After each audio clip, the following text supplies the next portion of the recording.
கரூரில் பரப்புரை கூட்ட நெரிசலில் சிக்கி 41 பேர் உயிரிழந்து 5 நாட்களே ஆகியுள்ள நிலையில் விஜயின் பரப்புரை வாகனத்திற்கு மாலை அணிவித்து ஆயுத பூஜை அவரது அலுவலகத்தில் கொண்டாடப்பட்டிருக்கிறது. இத்தொடர்பான கூடுதல் விவரங்களோடு இணைகிறார் செய்தியாளர் வினோத் கண்ணன். வினோத், விவரங்களை பதிவு செய்யலாம். எப்போது நடந்தது இந்த பூஜை?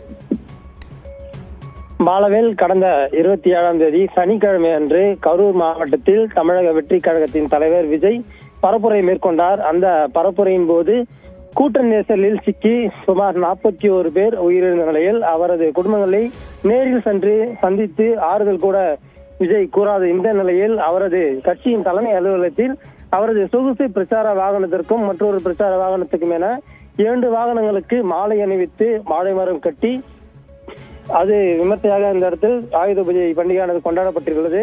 இந்த சம்பவம் ஒரு சர்ச்சைக்குள்ளதாக இருக்கிறது. ஏனென்றால் 41 பேர் பிரச்சாரத்தின் போது உயிரிழந்த இந்த நிலையில் அவர்களை நேரில் சென்று சந்திக்கவில்லை, ஆறுதலோடு கூறவில்லை. ஆனால் அவரது அலுவலகத்தில் வாகனங்களுக்கு ஆயுத பூஜையை கொண்டாடியுள்ளார். அதே போல் அவரது வீட்டிலும் அவரது கார்களுக்கு ஆயுத பூஜையை கொண்டாடியிருந்த நிலையில் இன்று பட்டினப்பாக்கம் இல்லத்திற்கு அவரது காரில் சென்ற போது அந்த காரில் ஆயுத பூஜை கொண்டாடுவதற்காக அணிவித்த மாலையை கழட்டி வைத்துவிட்டு எந்த ஒரு அடையாளமும் தெரியாத அளவுக்கு அந்த காரில் வெளியேறினார் விஜய்.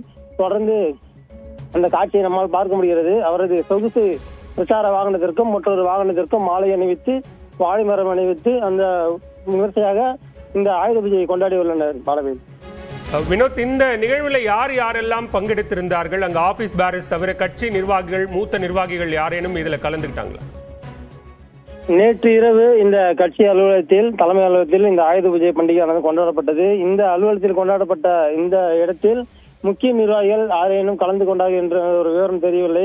குறிப்பாக எப்பொழுது எந்த நிகழ்ச்சி நடந்தாலும் இந்த கட்சி அலுவலகத்தில் அக்கட்சியின் பொதுச் செயலாளர் ஆனந்த் தலைமையில் தான் நடைபெறும். ஆனால் ஆனந்த் மீது வழக்கு பதிவு செய்யப்பட்டுள்ள நிலையில் அவர் தலைமறைவாக உள்ள இந்த நிலையில் அவர் இல்லாமல் இந்த இடத்தில் இந்த வாகனங்களுக்கு ஆயுத பூஜையானது நடைபெற்றுள்ளது.